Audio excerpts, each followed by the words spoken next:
Yeah, what's good, YouTube? We got Legend of Winning NBA stars who need to be traded this offseason. I swear, I liked it just now, but I went to the bathroom, so it's not like I watched this already. Plus, it's a new drop. So, the NBA free agency season is right around the corner, and of course, with it being that time of year, we have to talk about some of the trade rumors surrounding some of the more impactful players that could be on the move in the upcoming months. First Yeah. player is Rudy Gobert. Now, I think it's pretty undeniable. Oh, they're trading Rudy? Ceiling. Or For the they're past 6 thinking of years, the it? franchise that had been relatively Hey. successful in the regular season has failed to make the conference finals appearance, and this year the Jazz postseason success concluded in the first round by the hands of a Dallas Mavericks team that didn't have Luka Doncic for half of the series. Oh. And with this Oh. underwhelming I was playoff like, run, okay, as Luka well did as his Jrue thing, no but longer being on the team, Mike Conley being 35, the big game in that season, and head coach Quinn Snyder stepping away from the organization, damn. it seems like the change is inevitable. Now, of course, a lot of people want to talk about D. Mitch, and that largely has to do with the fact that he is a more visually appealing star. But the player that I think will be more impactful on a new roster is the 7-foot defensive Frenchman, Rudy Gobert. Undeniably, Rudy Gobert over the past seasons has proven that he has been one of the most impressive defensive He been doing his thing. part of the last 15 seasons. Now, not only do the numbers back this up, but more importantly, it's very impressive that Gobert has been able to ascend this team to elite level status defensively while having a mediocre supporting cast on that side of the floor. If The Utah Jazz decided to opt out and blow the whole team up, which I think they will because they don't really have that much flexibility financially to add anything of significance to help this team out on the perimeter defensively, the organization that should be in pursuit of Gobert needs to be one who has the ability to aid him on that side of the floor instead of rely on him. The destination that gets brought up the most is Atlanta, an organization that Rudy and Trey? as they ranked in the bottom 5 on that side of the floor. You know, a huge reason for this is Bail. the lack of impact that Clint Capella had manning the paint. God damn. Capella to Gobert would be a necessary one, especially when you have a smaller guard like Trae Young who has defensive limitations, who has to set the floor consistently because how valuable he is on the other side of the floor. And speaking of Trae Young and on the offensive end, one of the biggest flaws in Rudy Gobert's game is offensively he is inept. Now, some of that can be fixed if you put him around a proper playmaker who can set him up and give him easy buckets. He was able to finish around the rim. Yeah, that'd make a good duo. That'd make a very, very good duo. Unlike everyone in the Utah Jazz, does not struggle in that department. And actually, having an elite level playmaker on the same floor with Gobert not only is a great compliment to his game, but will also allow us to see his true potential. And the other reason why so many people are pointing Rudy Gobert in the direction of Atlanta is because what the Jazz can get in return. Players like Onyeka and Collins are solid up-and-coming players who can certainly feel out for what they could be on another roster, especially given more opportunity. I'd go get rid of Collins, right? Expiring contract and Danilo Gallinari is something that Utah would also be looking for in a transaction. Interesting. If they want to hit the restart button and get I thought Collins was like their second hand man to Trae Young. Trading for Gobert are Charlotte, Chicago, and Toronto. But with all things considered, I believe Atlanta is the best option for both parties. Ooh, Chicago. Ooh. What, Levine? DeRozan? Dumlot? Oh, look. Now, from one defensive piece to another, up next we have DeJounte Murray. Murray Yeah. is a 25-year-old star guard who plays for the San Antonio Spurs, and it seems like San Antonio is willing to move forward without him, as more than likely given the defensive-oriented guard a max contract who will not fit within their timeline, as San Antonio is looking to rebuild. And because of the team I better say bless you in the comments. as he finished the season averaging 21 points, 9 assists, 8 rebounds, 11 steals with 2 a game. And what's also very impressive is that someone with his age and experience to pick up that much of a responsibility on the offensive end, while still only turning the ball over 2.5 times per game. Now, this doesn't mean he's a guard. In particular, the good shit. That he displays with can certainly be a hindrance on the offense. But that's why I said it before. It's very important that he lands on the right team with the right structure and teammates surrounding him. As I record this video, there are several rumors that the Hawks might be interested, which makes a lot of sense for the exact same Gobert.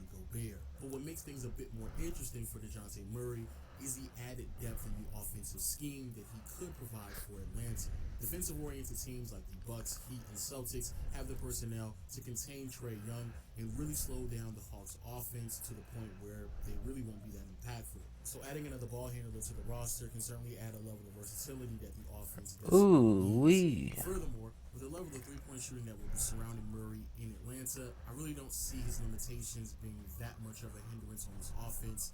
Maybe outside of a few lineups and situations where he and Clint Capella could potentially share the floor. But outside of that, Yeah. a little bit of drop off on the offensive end to potentially see some increase in production on the defensive side of the floor is certainly a trade off Hey. that I would be willing to make if I am Atlanta. And for the San Antonio Spurs, just like the Utah Hey. Jazz, Atlanta is a really good trading mate because they have young players, draft picks, and expiring Mm-hmm. contracts that they could throw their way. Other teams that should be involved are the Washington Wizards and Denver Nuggets, especially if Washington has the ability to retain Bradley Beal.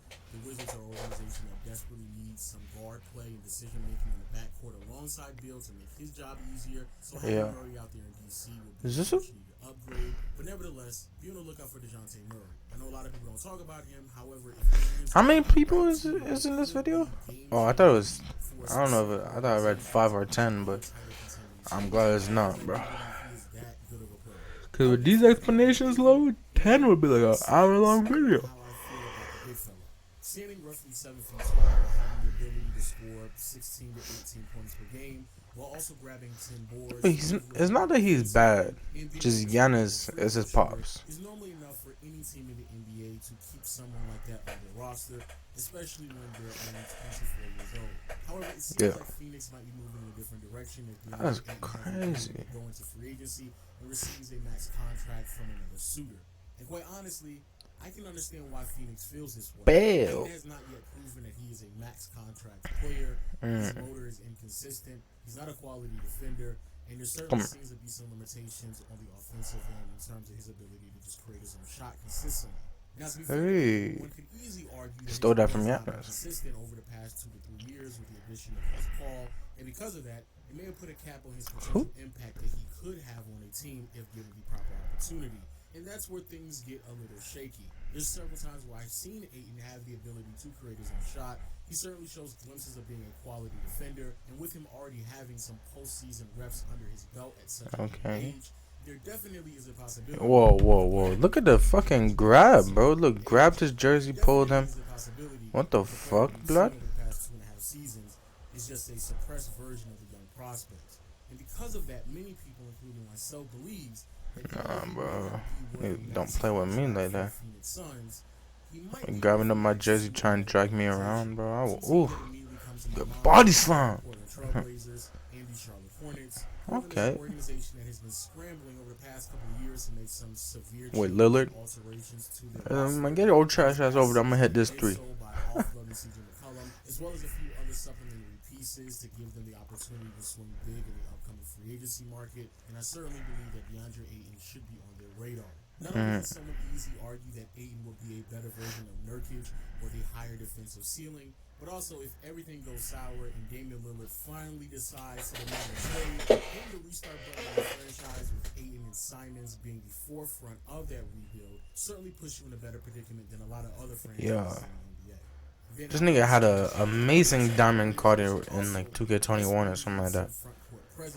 One of those 2Ks. The only legitimate big man that they had on their roster was Mason Plumlee, and then after that, they more than likely just played small. Now, of course, Charlotte is going to have to unload some contracts to bring on DeAndre Ayton, and if they do so, there's a possibility Hey. that Miles Bridges could just Look at Drew walk Holiday's into face, the bro. team in free agency, as Ayton would more than likely fulfill the role that Bridges did offensively, while also having a higher upside. And on top of that, giving LaMelo Ball a legitimate rim pressure threat coming off of a pick and roll can certainly open up his game a bit more as well. Now, with that being said, I think a question that's just as important on where exactly should Ayton go will be what exactly is Phoenix going to do to fill in that 5 spot. Because She's kind of fun,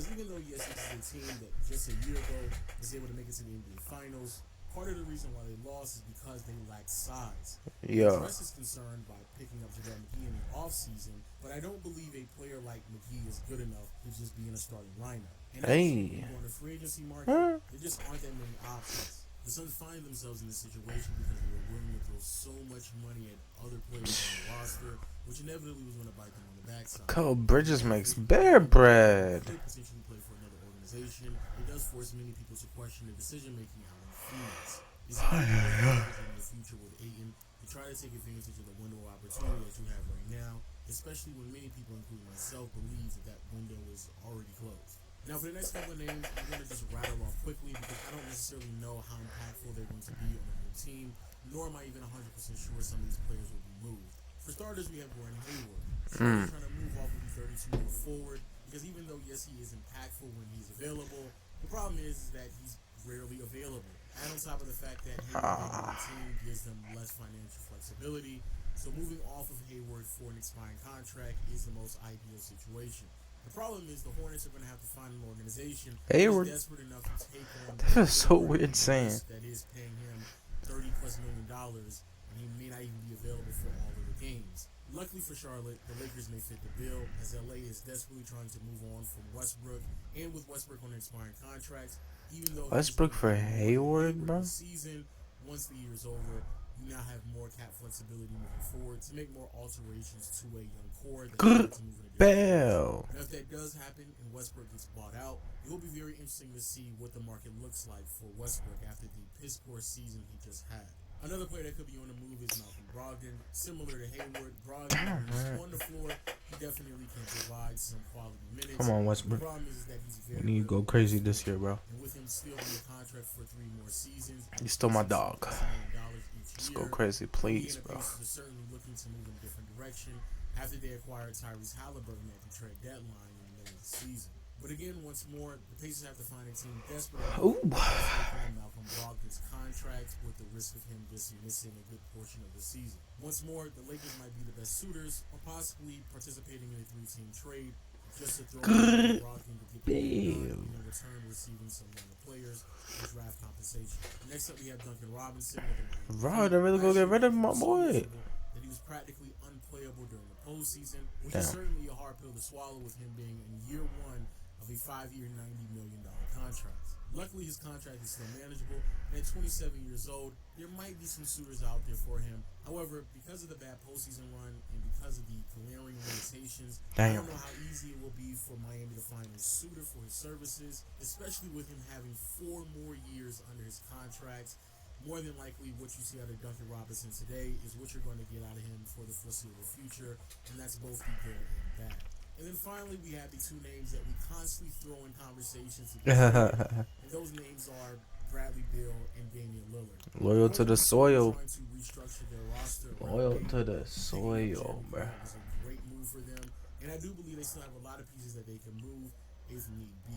Unfortunately, though, this free agency class is a miserable one, which is why I believe that there's a real possibility that they could go through the entire Lillard. offseason, swing and miss practically every player that they could potentially sign or trade for, and head into this upcoming season with a mediocre roster.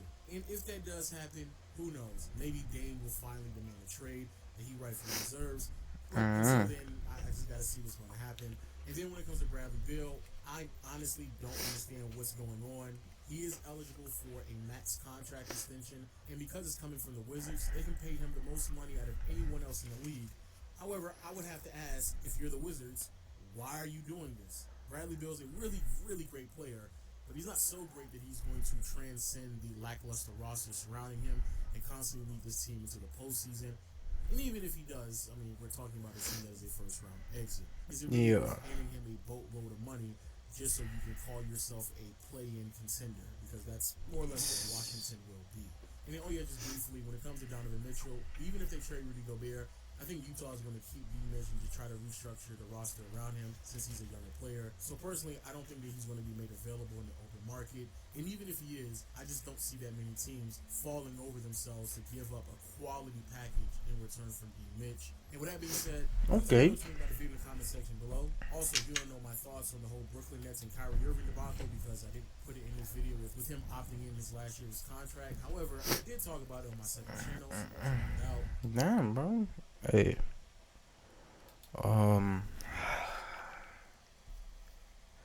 I don't know where Westbrook should go, to be honest.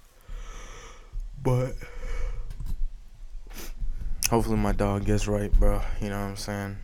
Maybe he just stays on the Lakers and goes crazy, bro. I really don't know. But that's my dog. Whatever team Westbrook is on, I'm gonna support them, and I support the Bucks because of Giannis, bro. So Giannis or Westbrook for the win. It's most likely gonna be Giannis from the looks of it. But come on, Westbrook.